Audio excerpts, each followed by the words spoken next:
दोस्तों नमस्कार। आज हम लोग चर्चा करेंगे यूपी पीएससी जीआईसी लेक्चरर के प्री एग्ज़ाम के बारे में।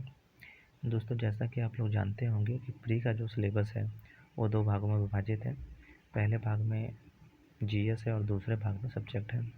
दोस्तों यदि क्वेश्चन की बात करें तो टोटल 120 क्वेश्चन है, जिसमें 40 क्वेश्चन जीएस के हैं और 80 क्वेश्चन आपके सब्जेक्ट के हैं।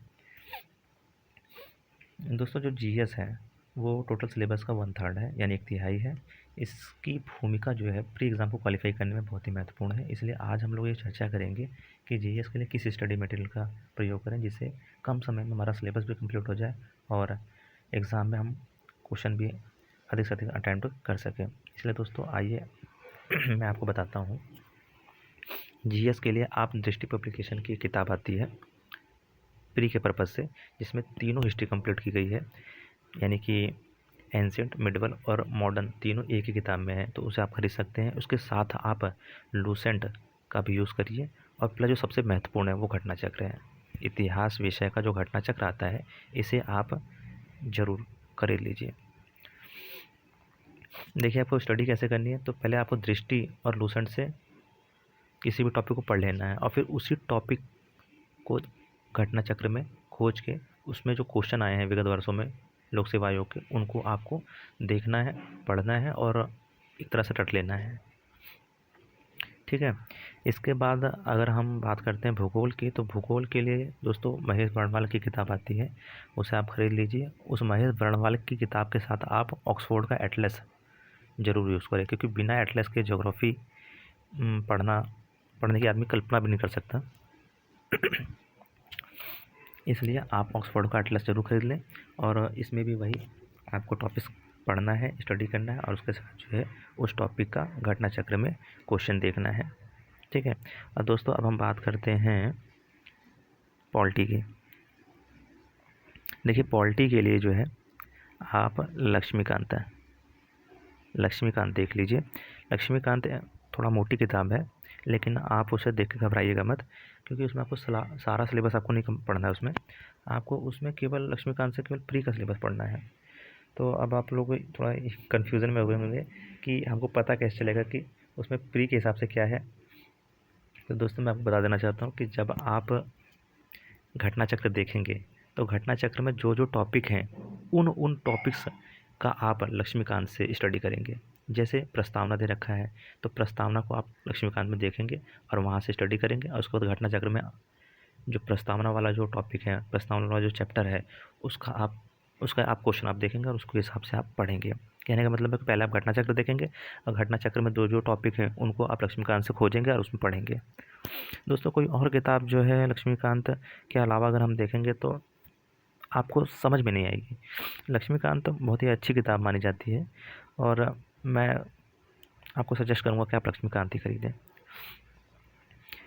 देखिए अब हम बात करते हैं पॉलिटी की, इकोनॉमिक्स की। देखिए अर्थव्यवस्था के लिए आप परीक्षा वाणी की किताब आती है, उसको आप खरीद लीजिए। देखिए परीक्षा वाणी किताब तो अच्छी है, लेकिन जो अर्थव्यवस्था है इसमें दो तरह के पार्ट हैं। एक कॉन्सेप्चुअल पार्ट है और एक फैक्चुअल पार्ट है। जो कॉन्सेप्चुअल पार्ट है, यानी जो कॉन्सेप्ट वाला पोर्शन है, वो आप परीक्षा वाणी से कंप्लीट नहीं कर पाएंगे। इसके लिए आप क्या करिएगा ना, किसी अच्छे यूट्यूब चैनल को फॉलो कर लीजिएगा और जो फैक्चुअल पार्ट है, यानी जो फैक्ट वाला पार्ट है, उसको आप जो है परीक्षा वाणी से कंप्लीट कर लीजिएगा। परीक्षा वाणी में बहुत अच्छे से दे रखा है फैक्चुअल पार्ट है। हालांकि कॉन्सेप्चुअल पार्ट भी दे रखा है, लेकिन वही है कि थोड़ा सा आपको थोड़ा समझना पड़ेगा। जो मेरे ख्याल से तो जो जिसने कभी नहीं पढ़ी है अर्थव्यवस्था, उसके लिए थोड़ा कठिन है।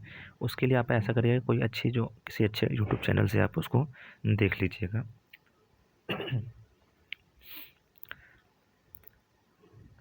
दोस्तों इसके अलावा हम देखते हैं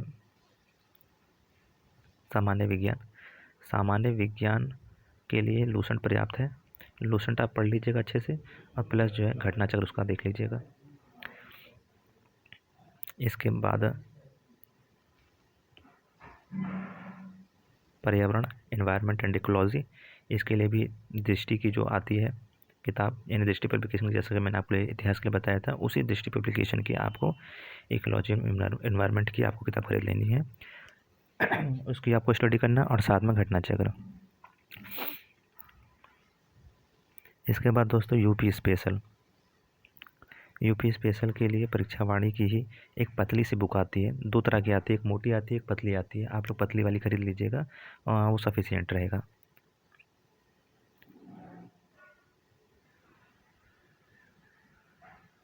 ठीक है दोस्तों। इसके बाद कृषि भी परीक्षा वाणी की आती है, उसको आप खरीद सकते हैं। और इसके बाद हम आते हैं मैथ या रीजनिंग के बारे में। जैसे दोस्तों आप लोग जानते होंगे कि सिलेबस में मैथ और रीजनिंग को भी जोड़ा गया है, और मैथ और रीजनिंग के लिए कोई आपको विशेष किताब खरीदने की आवश्यकता नहीं है, क्योंकि सिलेबस में मेंशन किया गया है कि जो गणित है वो कक्षा 8 तक की पूछी जाएगी, यानी कि एकदम जो बेसिक जो समझ है गणित की, उसको आपको उसकी आपको आपसे आशा की गई है।